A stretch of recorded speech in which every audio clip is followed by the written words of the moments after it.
सुप्रभात सभी को। मैं माइक हूँ वी आर द सेंट्स से। आज मैं एक वीडियो बनाना चाहता हूँ पर एक सज्जन व्यक्ति जिनसे मेरी मुलाकात डिस्कॉर्ड चैनल के माध्यम से हुई थी, जिन्होंने हमारे यूट्यूब पर एक वीडियो देखा था और मैं उनकी गवाही के बारे में रिकॉर्ड करना और उनसे बात करना चाहता था। उनकी एक अद्भुत गवाही है जिसके बारे में मुझे पता है कि यह आप में से कई लोगों के लिए आशीर्वाद साबित होगी, और यह गवाही खास तौर पर एक विशेष प्रकार के व्यक्ति के लिए है जो आप जानते हैं उसी स्थिति में है जिसमें वह था। और प्रभु सच में मुझे यह दिखा रहे हैं। हमारे लिए यह बहुत ज़रूरी है कि हम इस वीडियो को ध्यान से सुने, उनकी गवाही को सुने और उससे जुड़ें। जो भी व्यक्ति इस वीडियो से छुएगा और आशीर्वाद पाएगा, मैं प्रार्थना करता हूँ कि यह आपको रुककर सोचने पर मजबूर करे।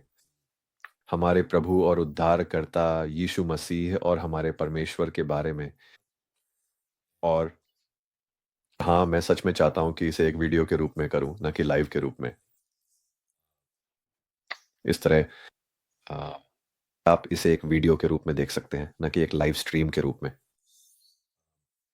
तो बिना किसी देरी के मैं उस सज्जन का परिचय फिर से डिस्कॉर्ड चैनल पर कराने जा रहा हूं जिनसे मैं मिला था। डिस्कॉर्ड चैनल हमारे पास उन विश्वासियों के लिए है जो सेवा, संगति और प्रकाशन के लिए एक साथ आना चाहते हैं। जो लोग मुझसे या हमारी टीम के किसी भी सदस्य से सवाल पूछना चाहते हैं, और वो या अगर आप देख रहे हैं, अगर प्रभु आपको चैनल पर मदद करने के लिए प्रेरित कर रहे हैं और आपके पास कुछ विशेष कौशल या उपहार हैं, हम ढूंढ रहे हैं ऐसे लोगों को जो मदद कर सकें, और हमारे पास कई ऐसे क्षेत्र हैं जिनमें हमें काम करवाना है। तो कृपया बेहिचक आगे आएं। तो बिना किसी देरी के ये सज्जन नॉर्वे से हैं और ये हैं, इन्हें प्रभु ने बहुत आशीषित किया है। तो एक बार फिर बिना किसी देरी के मैं बस आगे बढ़कर उन्हें मंच पर बुलाने जा रहा हूं और हम बात करना शुरू करेंगे वेगार्ड से। इनका नाम है। नमस्ते वेगार्ड, क्या आप मुझे देख सकते हैं? क्या आप मुझे सुन सकते हैं? नमस्ते। मैं देख सकता हूँ। मुझे खुशी है कि आप मुझे देख सकते हैं और सुन सकते हैं, क्योंकि मुझे पता है कि पहले हमें कुछ ऑडियो की समस्या थी जिसकी वजह से हम किसी कारणवश कनेक्ट नहीं हो पा रहे थे। मुझे लगता है कि यह इसलिए था क्योंकि दुश्मन नहीं चाहता था कि कोई यह गवाही सुने। तो यह एक अच्छा संकेत है कि यह महत्वपूर्ण है। मैंने बीच में एक प्रार्थना की जब हम कोशिश कर रहे थे कि सब ठीक हो जाए। फिर मैंने कहा ठीक है, चलिए इसे कुछ मिनट के लिए रोक देते हैं। और जब हमने विराम लिया तो मैंने प्रार्थना की, और निक पर्दे के पीछे काम कर रहे थे। और हाँ, हमें वो मिल गया तो ये अच्छा है। तो मैं बस आपको दर्शकों से परिचित कराना चाहता था। तो आप हमसे डिस्कॉर्ड के ज़रिए जुड़े क्योंकि आप यूट्यूब पर वी आर दी सेंट्स के कुछ वीडियो देख रहे थे, और अब आपने डिस्कॉर्ड पर आकर अपनी गवाही दी। आपकी गवाही ने मुझे सच में छू लिया, क्योंकि प्रभु ने मुझसे कहा कि तुम्हें इस व्यक्ति से बात करनी चाहिए और जानना चाहिए कि वह क्या कहना चाहता है, और देखना चाहिए कि क्या वह तैयार है अपनी गवाही इस चैनल पर दूसरों के लिए साझा करने के लिए। और मुझे पता है कि ये लोग इससे आशीषित होंगे, और मैं काफ़ी समय से इसका इंतज़ार कर रहा था। मुझे खुशी है कि हम जुड़ पाए। और आप नॉर्वे में हैं और मैं कनाडा में हूँ, तो समय क्षेत्र का अंतर है, ये हमारे लिए जुड़ना थोड़ा मुश्किल बनाता है, लेकिन मुझे खुशी है कि हम ऐसा कर पाए। तो चलिए शुरुआत से शुरू करते हैं। जैसा कि सब जानते हैं, आप नॉर्वे में ही पैदा हुए और पले-बड़े हैं। मुझे लगता है हाँ, और वहीं से शुरू करें अपने माता-पिता के बारे में, और आप कैसे पले-बढ़े? हाँ, मेरे माता-पिता वे ईसाई हैं, लेकिन असल में पूरी तरह नहीं। मतलब वे वैसे ही रहते हैं जैसे बाकी दुनिया में लोग रहते हैं। ज़्यादातर तो ऐसा ही है ना? तो जब मैं बड़ा हो रहा था, मुझे कहानियाँ तो सुनाई गईं, लेकिन वास्तव में उतना नहीं पढ़ाया गया भगवान के बारे में।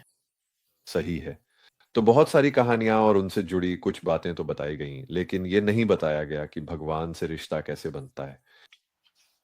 हाँ, ऐसा कुछ भी नहीं था। सही, सही। ठीक है।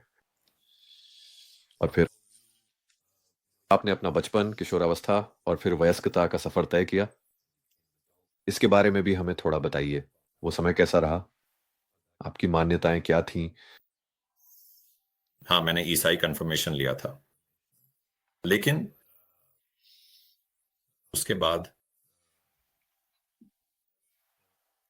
मेरे आसपास वास्तव में कोई ऐसा नहीं था जो विश्वास करता हो।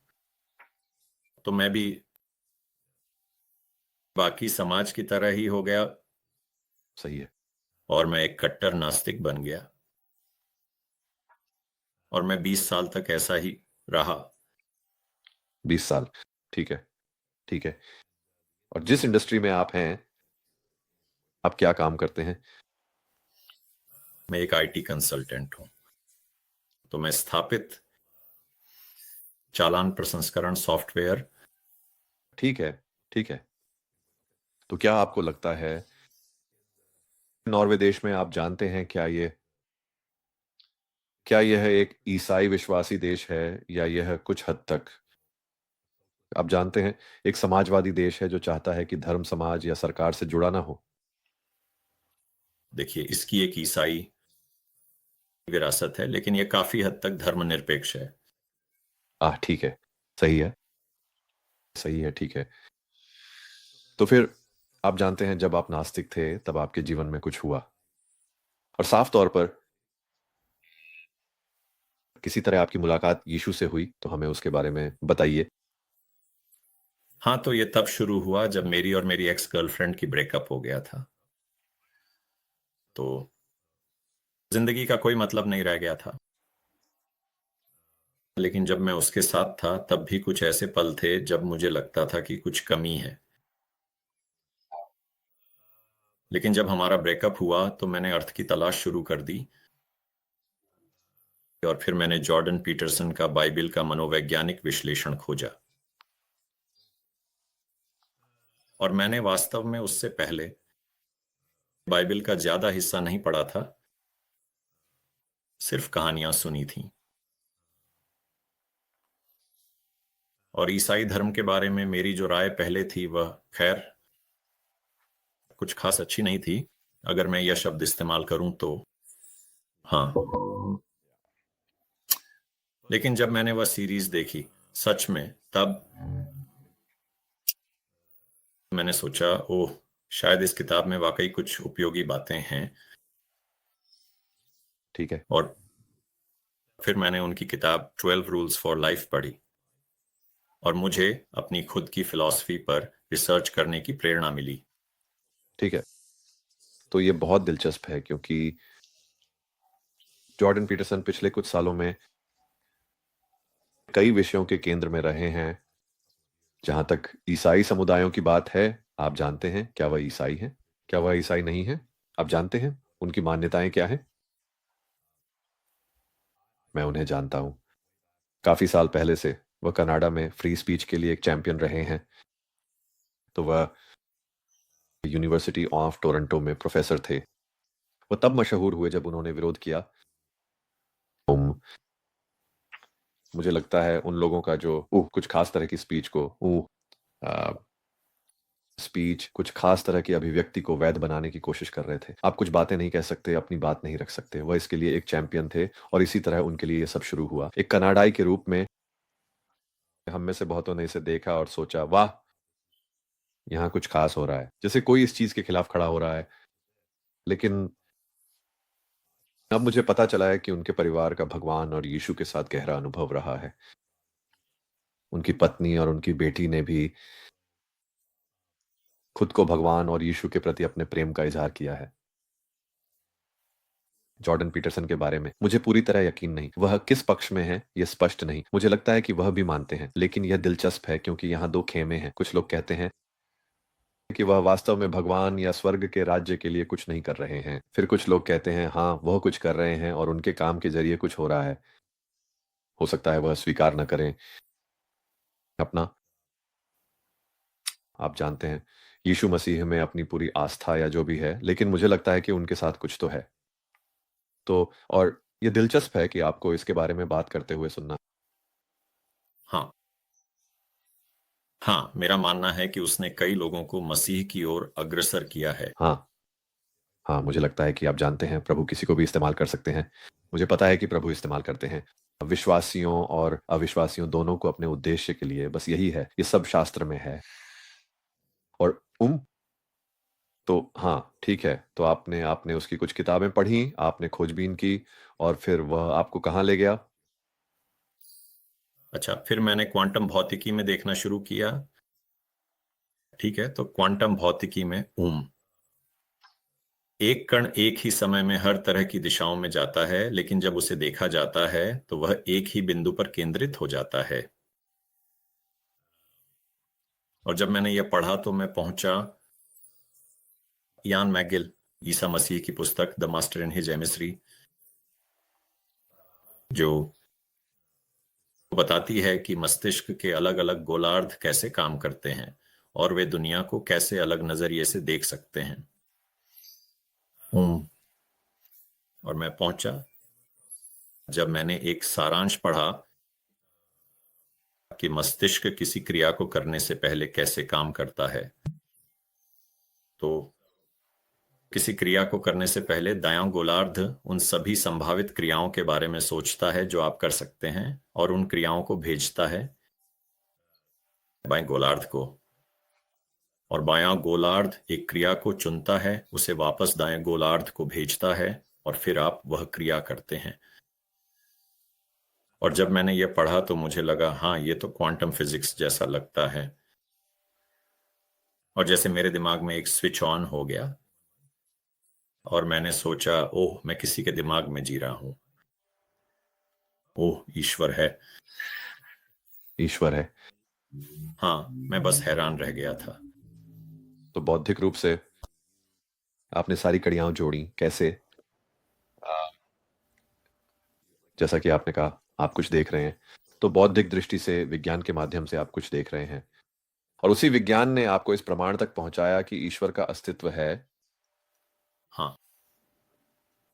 वाह, ठीक है। और फिर उसके बाद क्या हुआ? खैर, मैं हैरान रह गया था। तो घंटों तक मैं बस यही कह सका, ओह, ईश्वर है। तो उस रात मैं वास्तव में कुछ कविता पढ़ने वाला था, लेकिन मेरी आवाज में कोई भावना ही नहीं थी, इसलिए मुझे उसे रद्द करना पड़ा। और मैं अपने एक सबसे अच्छे दोस्त से मिला और वह बोला, क्या तुम ठीक हो? तो हाँ। और फिर 4 दिन बाद मैं एक और अपने बहुत अच्छे दोस्त से मिला और हम एक रेस्टोरेंट गए। और मैं बस यही सोच रहा था, अरे, मैं जो चाहूं ऑर्डर कर सकता हूं और जब चाहूं अपने सबसे अच्छे दोस्तों में से किसी से मिल सकता हूं। और मैं बस इतना आभारी हो गया कि मैं जिंदा हूं। इस बिंदु तक क्या तुम्हारे पास, तुम जानते हो, क्या तुम्हारे पास, मतलब जब तुम कहते हो कि तुम जिंदा होने के लिए आभारी हो, क्या तुम अपनी जिंदगी से नाखुश थे? मतलब क्या तुम डिप्रेस्ड थे? या हाँ ठीक है, हाँ, मैं अर्थ की तलाश कर रहा था। तो हाँ, ये महसूस होता था काफी निरर्थक, है ना? ठीक है, सही है, समझ में आता है, ठीक है, समझ गया। तो रेस्तरां के बाद तुम्हारे अंदर एक नया एहसास आया कि हम, जिंदगी थी, जिंदगी काफी अच्छी थी। हाँ, मैं बस जिंदा होने के लिए आभारी हो गया। और जब मैं ट्रेन से घर वापस जाने वाला था, जब मैं ट्रेन स्टेशन में दाखिल हुआ, तो मेरे दिमाग में एक और विचार आया। और उसने कहा कि जिंदगी भगवान के दिमाग में एक सिमुलेशन है और हम सब बस किरदार निभा रहे हैं। और मुझे बस पता था कि यह सच है। और जैसे ही मुझे एहसास हुआ कि यह सच है, ऐसा लगा जैसे कोई और स्विच ऑन हो गया हो। और संदर्भ के लिए, पहले मैं जैसा था, मुझे लोगों से नफरत थी। जब मेरे आसपास ऐसे लोग होते थे जिन्हें मैं नहीं जानता था तो मुझे चिढ़ होती थी। लेकिन ऐसा लगा जैसे कोई स्विच ऑन हो गया हो और पहली बार मुझे ऐसा महसूस हुआ कि मैं दुनिया को भगवान की नजरों से देख सकता हूं। सही है। और हर व्यक्ति को देखकर मैं सोचता था, मैं तुमसे प्यार करता हूं। तो मैंने कहा, मैं तुमसे प्यार करता हूं, मैं तुमसे प्यार करता हूं, मैं तुमसे प्यार करता हूं। और मैं बस महसूस कर रहा था बहुत सारा प्यार। और ये 1.5 हफ्ते तक चलता रहा। और ये इतना गहरा था कि जब मैं अपने होम ऑफिस में बैठता था तो मैं 4 घंटे तक बस बैठ सकता था और बहुत सारा प्यार महसूस कर सकता था, और मैंने बिल्कुल भी कोई काम नहीं किया था। तो आप वो प्यार महसूस कर रहे थे जो यीशु आपके लिए रखते हैं। उनका हाथ आपके ऊपर था और वह आपको इस तरह की यात्रा में मार्गदर्शन कर रहे थे। हाँ। ये दिलचस्प है। हाँ, ठीक है। तो फिर उसके बाद क्या हुआ? तो हालांकि वह प्यार एक मजबूत संकेत था, उस समय मैं ईसाई नहीं था। मुझे बस इतना पता था कि कोई भगवान है, लेकिन कौन सा भगवान ये नहीं पता था। लेकिन फिर मैं मृत्यु के करीब अनुभवों पर आया, जैसे कि उस पर किए गए शोध पर। यूट्यूब पर? हाँ, यूट्यूब पर। ठीक है, हाँ जी। और मैंने इस पर बहुत सारे वीडियो देखे। इसमें इतनी सारी समान बातें थीं कि लोग कहते हैं, अरे नहीं, ये तो बस एक भ्रम है। लेकिन जो लोग यह अनुभव करते हैं वे मर चुके होते हैं। उनकी धड़कन नहीं होती, कोई मस्तिष्क गतिविधि नहीं होती, वे चिकित्सकीय रूप से मृत होते हैं, और फिर भी वे खुद को शरीर के बाहर पाते हैं और विस्तार से वर्णन कर सकते हैं कि उनके मरने के दौरान कमरे में क्या हो रहा था। सही है। तो ऐसे अनुभव करने वाले 92% लोग कमरे में उनके मरने के दौरान क्या हुआ उसे 100% सही सही बता सकते हैं। 7% लोग 99% सही सही बता सकते हैं कि क्या हुआ था, और 1% गलत था, और वह 1% सिर्फ एक व्यक्ति था। और फिर वे किसी तरह की सुरंग से गुजरते हैं और उन्हें अपने जीवन की समीक्षा होती है, जिससे वे अपने जन्म से लेकर मृत्यु तक का जीवन अनुभव कर सकते हैं। लेकिन वे अपना जीवन दूसरों के नजरिए से भी देख सकते हैं और उनके विचारों और भावनाओं को जान सकते हैं। साथ ही यह भी समझ सकते हैं कि वे उनके साथ कैसे पेश आए थे।